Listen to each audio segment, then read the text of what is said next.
Welcome to our channel. Today, we honor the memory of legendary actors, musicians, and other remarkable individuals who have recently left us. Let's take a moment to remember their invaluable contributions to the arts, culture, and society. Our deepest condolences go out to their loved ones and fans. We also express our gratitude for their work and achievements, which will continue to inspire future generations. Before we begin, show your support by liking this video and subscribing to our channel so you never miss our tributes to extraordinary lives. Loris Abate passed away on March 26th, a distinguished Italian jewelry designer and successful businessman who left an indelible mark on the world of fashion and art. His name became synonymous with sophistication and bold innovation, and the Mila Schön brand, founded alongside Mila Nutrizio Schön, became a legend embodying Italian chic and refinement. In 1960, Loris Abate and Mila Schön launched the Mila Schön brand, which rapidly gained popularity both in Italy and beyond. Thanks to his unconventional vision and deep sense of beauty, the brand not only set new standards in jewelry design, but also influenced contemporary fashion. His collections were distinguished by bold design solutions and a delicate blend of traditional craftsmanship with innovative approaches, which repeatedly became the subject of discussion on international runways and in prestigious publications. In 1978, he continued his creative journey by launching Schön, a company specializing in the production of fabrics, ties, and scarves, allowing him to expand his sphere of influence and demonstrate the versatility of his talent. An equally significant milestone was his tenure as president of the National Chamber of Italian Fashion from 1985 to 1991, during which he used his authority and experience to help shape the future of the Italian fashion industry. Loris Abate was born in 1928 in the historic city of Mantua, the heart of Italian culture and traditions. His childhood was spent in a family of artisans. His father, a talented jeweler from Sicily, and his mother, who possessed exquisite taste and a keen sense of beauty, instilled in him a love for art and craftsmanship. In those difficult post-war years, when Italy was slowly recovering from devastating conflicts, the Abate family faced considerable hardships, economic difficulties, lack of resources, and general instability. Despite all the trials, in an atmosphere of home comfort and support, a dream was born that later became a life mission: the desire to create beauty, inspire, and bring joy to others. From an early age, Loris exhibited a vivid creative streak and a thirst for knowledge. His educational journey began with the study of visual arts and crafts, allowing him to experiment with forms and materials from a young age. The pursuit of perfection prompted him to further education and professional growth. He dedicated himself to studying fashion and design, unafraid to go beyond traditional approaches. It was during this period that the first ideas emerged, which later became the foundation of his creative achievements. Young Loris, full of ambitions and dreams, boldly moved towards the future, experimenting and improving, each time discovering new facets of beauty. Abate's personal life was as rich and passionate as his professional accomplishments. His meeting with Mila Schön became a turning point not only in his career, but also in his heart. Their partnership, based on mutual respect, deep emotional connection, and a shared creative ideal, became a vivid example of how love can be an inexhaustible source of inspiration. Their relationship was marked by sincerity and warm support, allowing them to overcome any life challenges.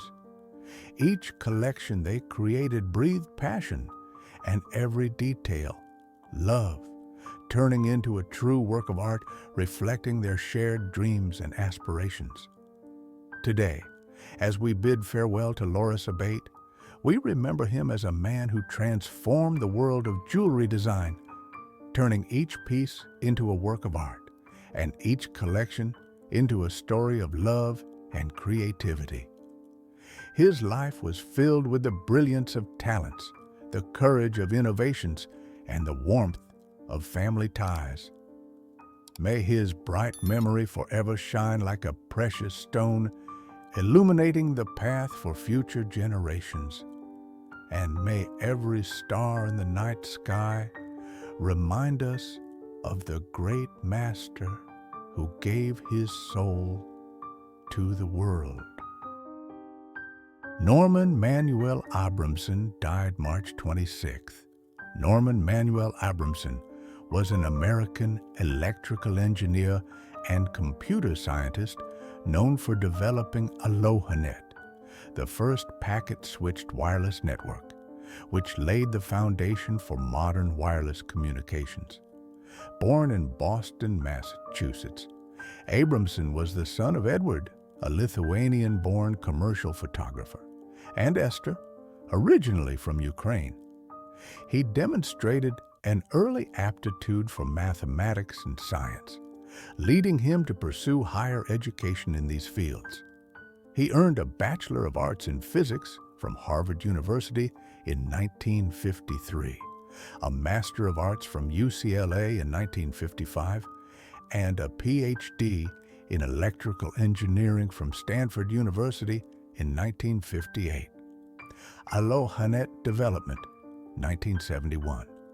While at the University of Hawaii, Abramson, alongside colleague Franklin Kuo, developed AlohaNet. This pioneering system allowed computers to communicate wirelessly via radio waves, influencing technologies such as Ethernet, Wi-Fi, and cellular networks. Academic contributions. Throughout his tenure at the University of Hawaii, 1966 to 1996, Abramson served as a professor and chair of the Information and Computer Sciences Department. His research spanned radar signal characteristics, frequency modulation, digital communication channels, error correction codes, pattern recognition, and machine learning. In his personal life, Abramson was married to Joan, with whom he had 2 children, a son, Mark, and a daughter, Karen. He had a profound appreciation for music, particularly salsa, which he enjoyed throughout his life. In his later years, Abramson faced health challenges, including metastatic skin cancer, which ultimately led to his passing on March 26, 2025, in San Francisco, California, at the age of 90. Norman Abramson's innovations have left an indelible mark on the field of wireless communications. His work continues to influence the technologies that connect us today, ensuring his legacy endures in the digital age. Norman Abramson's brilliance illuminated the path to our connected world, and his legacy will forever resonate in the networks that bind us. Clinton Eastwood Jr. was born on May 31, 1930, in San Francisco, California. He was the eldest child of Clinton Eastwood Sr., a steel worker and later a manufacturing executive, and Margaret Ruth Runner, who worked in a clerical capacity. His family had a relatively comfortable, though nomadic, lifestyle due to his father's job, which required frequent relocations across California. These moves meant that Clint had to adapt to new schools and neighborhoods throughout his early years. Eastwood grew up during the Great Depression, which shaped his early experiences and instilled in him a strong sense of self-reliance. His parents were not involved in the entertainment industry, nor did they actively encourage him to pursue a creative career. Instead, they emphasized discipline, hard work, and practicality. However, Clint showed an early fascination with storytelling and film, even though he never actively pursued drama in his early years. As a child, Eastwood was known for his strong physique and quiet demeanor. He was unusually large for his age, and by his teenage years, he stood at over 6 feet tall. This earned him the nickname Samson among his peers. He attended various schools due to his family's frequent relocations, but he eventually graduated from Oakland Technical High School. During his school years, Clint was not particularly drawn to academics. Instead, he had an interest in mechanics and music. He played the piano and developed an appreciation for jazz, a passion that would remain with him throughout his life. However, he did not participate in drama clubs or school theater productions, which makes his later career in acting all the more remarkable. After high school, Eastwood worked various odd jobs, including as a lifeguard, forest firefighter, and golf caddy. In 1951, he was drafted into the United States Army during the Korean War. Although he never saw combat, he was stationed at Fort Ord in California, where he worked as a swimming instructor. It was during this time that he had a fortuitous encounter that would change the trajectory of his life. While at Fort Ord, Eastwood met individuals connected to Hollywood, including a fellow soldier who introduced him to a casting agent. With his striking looks and towering height, he had a natural screen presence that intrigued talent scouts. Encouraged to try his luck in Hollywood, Eastwood moved to Los Angeles after his discharge in 1953. His initial years in Hollywood were challenging. Lacking formal training in acting, Eastwood took classes while working as a gas station attendant and digging swimming pools to make ends meet. He managed to secure a contract with Universal Studios in 1954, though his early roles were minor. He appeared in uncredited parts in films such as Revenge of the Creature, 1955, and Tarantula, 1955, both of which were low-budget sci-fi productions. His rugged looks helped him stand out, but studio executives initially criticized his acting ability and speech patterns. He was even advised to take diction lessons. Despite these hurdles, Eastwood remained determined and continued refining his craft. Eastwood's first significant break came in 1959 when he was cast as Rowdy Yates in the television Western Rawhide. The show ran for 8 seasons until 1965, making him a household name. While his role was not the lead, his charisma and natural presence made him a fan favorite. This period also marked Eastwood's growing interest in directing, as he observed seasoned filmmakers on set. While Rawhide gave him steady work, it wasn't until he ventured into the world of spaghetti westerns that his career truly skyrocketed. In the mid-1960s, Eastwood took a chance by traveling to Europe to star in an Italian western directed by a relatively unknown filmmaker, Sergio Leone. That film, A Fistful of Dollars, 1964, introduced audiences to Eastwood's now iconic man-with-no-name character. With his stoic demeanor, poncho-clad silhouette, and cigar-chewing toughness, Eastwood became an international star almost overnight.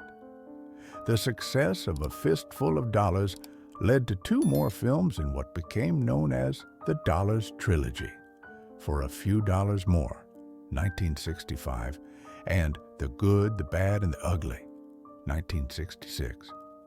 These films cemented Eastwood's image as the ultimate Western anti-hero and made him one of Hollywood's most bankable stars.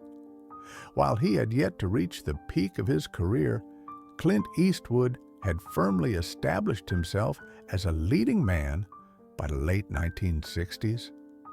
His journey from a struggling actor to an international star had been marked by perseverance, adaptability, and a keen sense of his own evolving screen persona. Soon, he would begin taking control of his own projects, laying the groundwork for his future as both an actor and filmmaker.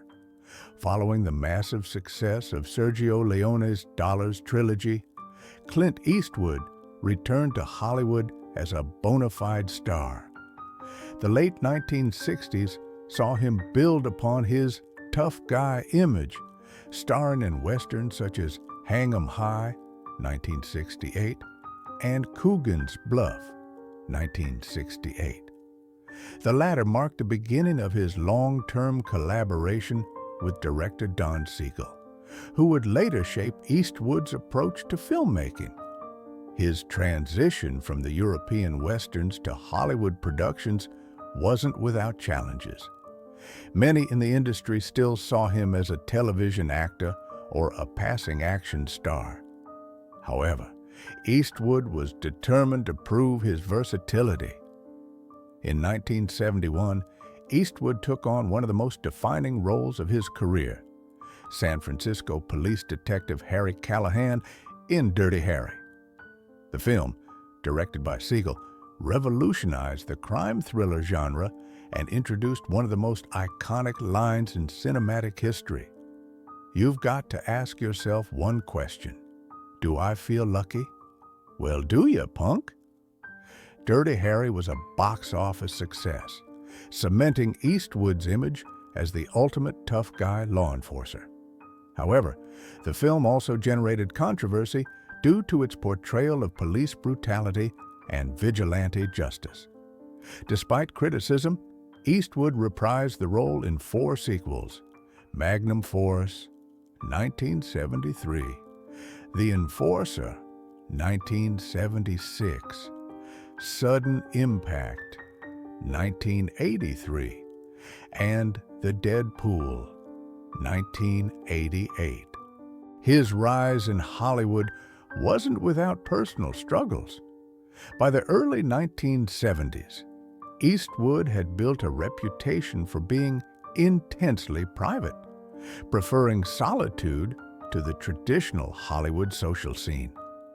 He also endured the physical demands of his action-heavy roles, often performing his own stunts, which led to injuries and chronic pain.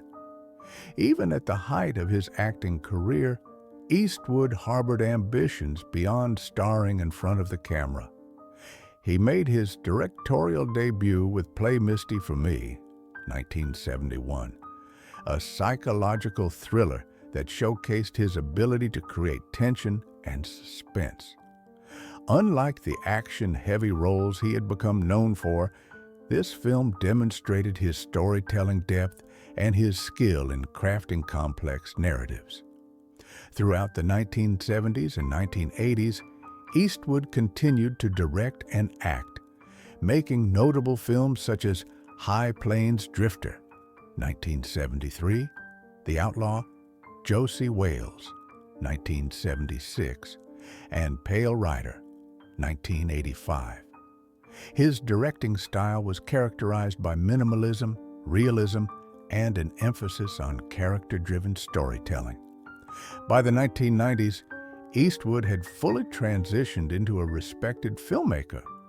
He directed and starred in Unforgiven, 1992, a revisionist Western that deconstructed the traditional gunslinger myth. The film won 4 Academy Awards, including Best Picture and Best Director solidifying Eastwood's status as one of Hollywood's greatest filmmakers.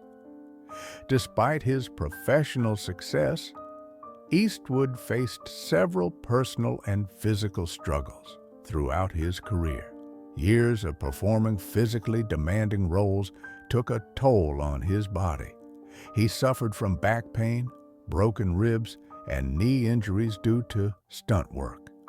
Rather than relying on painkillers, he turned to alternative methods such as acupuncture, swimming, and a strict fitness regimen to maintain his health. Psychologically, Eastwood endured immense stress due to the pressures of Hollywood. His dedication to his work sometimes led to emotional exhaustion. In interviews, he has admitted to experiencing periods of loneliness and frustration, particularly in the late 1970s when he faced critical backlash for some of his projects. However, he remained steadfast in his work ethic, focusing on continuous growth as an artist. Eastwood's personal life was marked by complexity and turbulence. He was married to Maggie Johnson from 1953 to 1984, though he had numerous extramarital affairs. His romantic relationships with actresses such as Sandra Locke, Frances Fisher, and later Dina Ruiz were often scrutinized by the media. His long-term relationship with Sandra Locke in particular became one of the most talked about aspects of his personal life. They were together for over a decade, but their breakup was contentious, leading to a highly publicized legal battle. The stress of personal conflicts, combined with his work obligations, created additional emotional burdens for Eastwood. Despite these personal struggles, Eastwood remained resilient. He focused on fatherhood. He has multiple children from different relationships and maintained strong bonds with several of them. Beyond acting and directing, Eastwood made significant contributions to television and the entertainment industry at large. He founded Malpaso Productions, his own film production company, which gave him creative control over his projects. This autonomy allowed him to pursue passion projects without interference from major studios. His success extended beyond film into music and television. An accomplished pianist, Eastwood composed scores for some of his films, including Mystic River, 2003, and $1 Million Baby, 2004. He also occasionally appeared on television, lending his voice and presence to various projects. Even as he aged, Eastwood refused to slow down. In the 2000s, he delivered some of his finest work, including $1 Million Baby, 2004, which won him another Academy Award for Best Director. He continued directing critically acclaimed films such as Gran Torino, 2008, American Sniper, 2014, and Richard Jewell, 2019. His ability to evolve with time and tell meaningful, character-driven stories has ensured his relevance in Hollywood for over 6 decades. Clint Eastwood's journey from unknown actor to Hollywood legend is a testament to resilience, hard work, and tireless passion. He overcame industry skepticism, physical challenges, personal problems, and criticism to become one of the most respected figures in film history.